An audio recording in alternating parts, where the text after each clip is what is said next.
예수 그리스도를 믿고 구원받아 새로운 피조물이 된 우리입니다. 전지하고 전능하신 하나님의 자녀로 거룩하게 성별된 우리입니다. 그러나 어둠 아래 있는 세상 속에서 우리는 여전히 아프고 여전히 무력합니다. 왜냐하면 우리의 구원은 우리의 힘과 능으로 이룬 것이 아니기 때문입니다.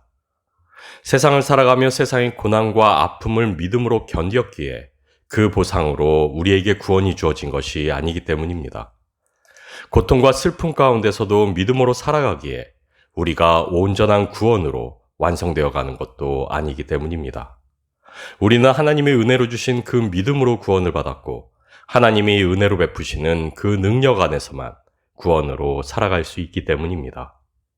구원과 능력은 오직 하나님께 있습니다. 세상을 살아가는 우리는 그래서 여전히 약하고 부족합니다. 세상을 살아가는 우리에게 그래서 오직 하나님만이 의지이며 자랑입니다. 마태복음 16장 24절 말씀입니다.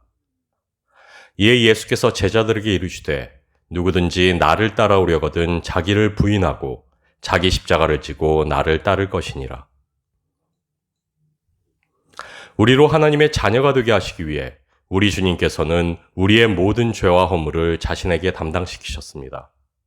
그리고 십자가에서 흘리신 피로 우리를 정결케 하시고 거룩케 하셨습니다. 그래서 우리는 더 이상 죄와는 아무런 상관이 없는 이들이 되었습니다. 그리스도 예수 안에서 주님의 피로 모든 죄를 사함받은 이들이 바로 우리이기 때문입니다. 그러나 우리에게 이 자유를 허락하신 이유는 죄를 지어도 더 이상 양심에 꺼리낌이 없게 하려 하심이 아니요 우리에게 이 자유를 허락하심은 오히려 죄와 허물 앞에 오늘도 어김없이 무너져 내리는 연약한 우리를 지탱하고자 하시는 하나님의 은혜요 격려할 수 있습니다. 오늘을 실패한 우리에게, 그래서 자신에게 낭망하는 우리에게 그 실패와 낙담조차도 이미 내가 담당했으니 오히려 내가 주는 기쁨과 감사 안에서 다시 한번 일어나 의의 길을 쫓아 걸으라는 아버지의 응원, 그것이 우리를 위해 세우신 십자가이며 우리를 자유롭게 하신 십자가의 의미이기 때문입니다. 그래서 주님은 우리에게 각자의 십자가를 지워주셨습니다. 그리고 그 십자가를 지고 자신을 따르게 하셨습니다. 그 자유의 십자가를, 그 은혜의 십자가를 지고 자신이 가신 의의 길을 우리로 담대히 걷게 하셨습니다. 그래서 우리에게 지워주신 그 십자가는 무거운 의무요 멍해일 수 없습니다. 왜냐하면 비록 죄로 인해 잠시 낭망할지라도 죄에 묶여 절망하지 않게 하며 죄의 유혹에 잠시 휘청일지라도 오히려 의의 길 위에 우리를 꼿꼿하게 지탱해주는 하나님의 능력요 은혜가 바로 우리가 지고 걷는 십자가이기 때문입니다. 그래서 하나님께서는 그 자유의 십자가를 지고 오늘도 우리로 죄 아래 있는 세상을 살아가게 하셨습니다. 그래서 하나님께서는 그 능력의 십자가를 지고 오늘도 우리로 죽음 아래 있는 세상을 담대히 걷게 하셨습니다.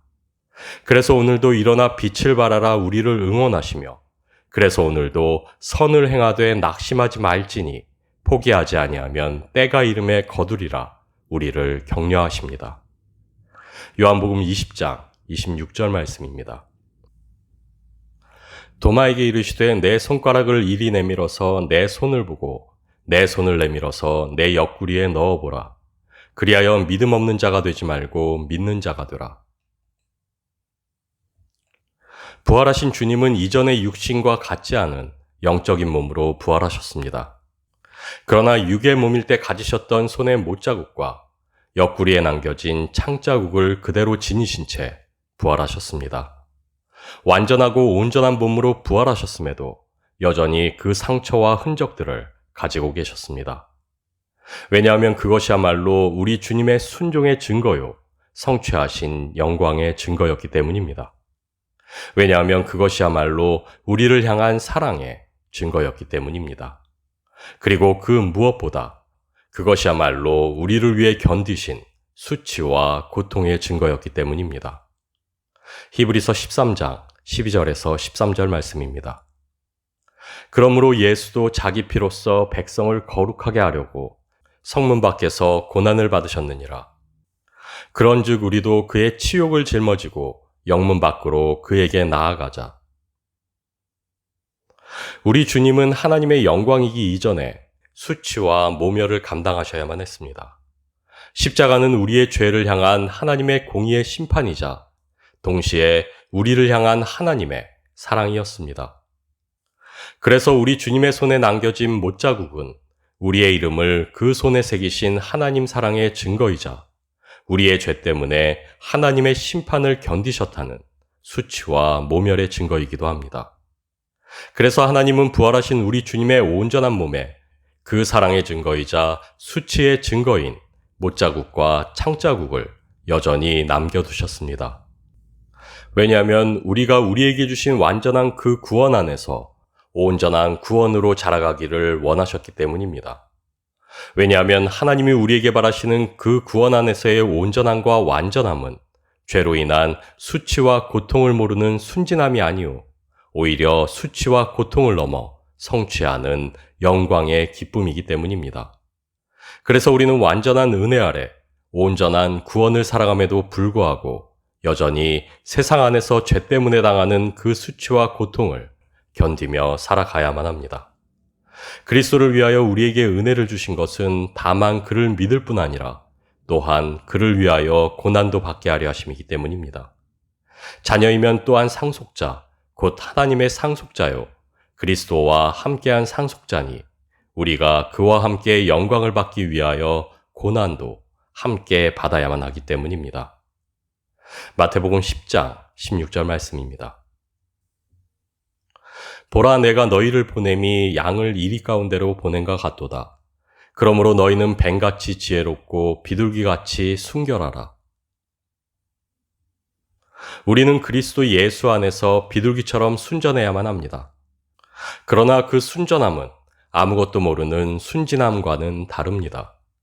죄로 인한 수치와 부끄러움을 아는지에 더 이상 그 수치와 부끄러움을 선택하지 않는지에 그리고 수치와 부끄러움이 아닌 의와 영광을 택하여 성취하는 지혜 그 지혜가 마침내 이루는 것이 하나님이 우리에게 요구하시는 우리의 순전함이기 때문입니다.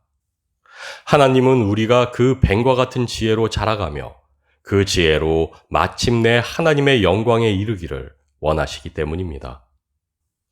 그래서 우리로 완전한 구원을 살아가게 하신 하나님께서는 또한 그 온전한 구원으로 자라가야만 하게 하셨습니다. 예수 그리스도라는 그 완전한 은혜 안에 거하는 우리로 또한 죄로 비틀린 세상을 살아가게 하셨고 예수 그리스도라는 그 완전한 생명을 품은 우리로 또한 세상의 죽음을 마주하며 살아가게 하셨습니다. 완전한 구원을 살아가는 우리로 그 온전한 구원을 깨달아가게 하셨습니다. 마태복음 28장 18절에서 20절 말씀입니다. 예수께서 나와 말씀하여 이르시되 하늘과 땅의 모든 권세를 내게 주셨으니 그러므로 너희는 가서 모든 민족을 제자로 삼아 아버지와 아들과 성령의 이름으로 침례를 베풀고 내가 너희에게 분부한 모든 것을 가르쳐 지키게 하라. 볼지어다 세상 끝날까지 너희와 항상 함께 있으리라 하시니라. 하나님이 주신 구원의 완전함을 바라보며 그 온전함으로 성숙해져 가는 것이 이 땅을 살아가는 우리를 향하신 하나님의 뜻입니다. 왜냐하면 우리는 이 은혜의 시대에 은혜의 복음을 전파하고 증거하는 특별한 사명으로 하나님께 부르심을 입고 있기 때문입니다.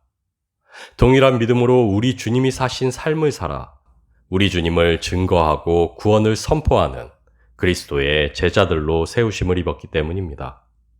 그래서 우리는 하나님의 능력 안에서 세상과 함께 아파하고 세상의 죄에 대해 책망하고 싸우며 세상에서 당하는 고난과 수치를 짊어지고 하나님의 영광을 향하여 나아갑니다. 우리의 믿음은 사람의 지혜에 있지 않고 하나님의 능력에 있습니다. 우리가 이미 살아가고 있는 하나님의 나라는 말에 있지 않고 오직 능력에 있습니다. 그래서 우리는 십자가를 단지 말하지 않고 그 십자가를 우리도 짊어지고 살아갑니다. 예수 그리스도의 우리를 위한 고난과 치욕을 설명하지 않고 오히려 그 고난과 치욕을 우리도 당하며 살아갑니다. 세상이 죄 아래 있음을, 그리고 그 죄로부터 자유롭게 하는 구원이 임하였음을 증거하기 위해 죄 아래 있는 세상을 우리가 구원으로 살아갑니다. 왜냐하면 우리는 말이 아닌 하나님의 능력으로 살아가는 택한 족속이기 때문입니다.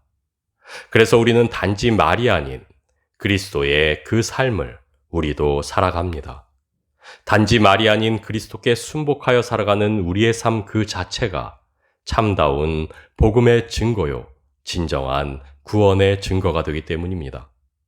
그래서 우리는 그리스도의 도에 복종하여 주신 계명에 순종으로 살아갑니다. 왜냐하면 기꺼이 순복하는 우리의 순종이 하나님의 역사의 통로가 되며 우리가 순복하는 그 순종이 우리 삶을 단지 말이 아닌 하나님의 능력이 되게 하기 때문입니다.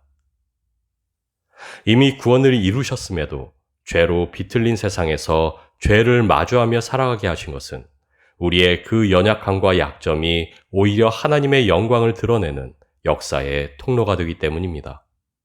우리의 약함이 오히려 우리의 구원의 이유요, 소망의 이유가 되기 때문입니다. 우리의 부족함이 오히려 우리를 향한 풍성한 하나님 사랑의 증거가 되기 때문입니다. 여전한 우리의 수치와 고통이 오히려 하나님의 놀라운 은혜를 드러내 선포하기 때문입니다. 하나님 충만이라는 그 완전한 구원과 은혜 아래 있다 해서 마냥 기쁘고 행복하기만 할 수는 없습니다. 오히려 우리에게 임한 그 완전한 충만은 우리의 수치와 부끄러움과 연약함과 부족함을 아는 지혜로 우리를 이끌며 그 지혜는 하나님 앞에서의 겸비로 우리를 완성합니다. 그래서 우리는 죄와 죽음 아래 있는 여전한 세상을 살아갑니다. 세상 속에서 여전히 아프고 슬프며 고통과 수치를 견디며 구원을 향해 나아갑니다. 그리고 그것이 우리로 하나님의 능력이 되게 하며 우리의 삶을 구원으로, 복음으로 완성되어 가게 합니다. 그렇게 우리는 우리의 삶으로 복음을 선포하며 하나님을 증거합니다. 왜냐하면 복음은 수치와 모멸을 참고 견디신 우리 주님의 삶이기 때문입니다. 고난과 고통을 넘어 우리 주님이 성취하신 하나님의 영광의 기록이기 때문입니다. 갈라디아서 4장 6절에서 7절 말씀입니다. 너희가 아들이므로 하나님이 그 아들의 영을 우리 마음 가운데 보내사 아빠 아버지라 부르게 하셨느니라. 그러므로 내가 이후로는 종이 아니요 아들이니 아들이면 하나님으로 말미암아 유업을 받을 자니라. 하나님은 세상 속에서 우리의 순종을 통해 역사하시며 자신의 뜻을 이루어 가십니다. 그러나 우리의 순종이 자신의 뜻을 이루는 유용한 수단이 되기에 우리의 순종을 기뻐하시며 우리에게 순종을 요구하시는 것은 아닙니다. 우리의 순종이 하나님의 참 기쁨이 되는 가장 중요한 이유는 그 순종이 우리에게 유익이 되고 우리를 형통으로 이끌기 때문입니다. 순종이야말로 우리로 구원으로 완성되게 하며 순종이야말로 하나님 앞에서의 순전함으로 우리를 이끄는 참다운 지혜이기 때문입니다.